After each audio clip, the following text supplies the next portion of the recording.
ভয়ের সাথে আমরা সবাই পরিচিত, কষ্টও আমরা সবাই পেয়েছি।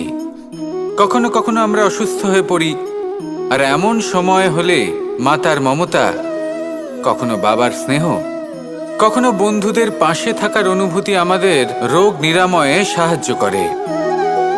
কখনো যদি আমরা নিরাশ হয়ে পড়ি, তখন যদি আমাদের কোনো আপনজন আমাদের দুটো ভালো কথা বলে, তখন আমাদের মনোবল বেড়ে যায়। ঠিক তেমন সংসারের এই রঙ্গমঞ্চে যদি আপনি পীড়িত অনুভব করেন,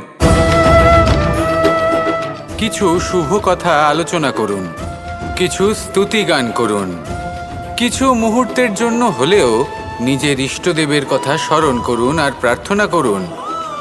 সাহস বাড়বে, শক্তিও বৃদ্ধি পাবে এবং সামনে এগিয়ে চলার পথও দেখতে পাবেন।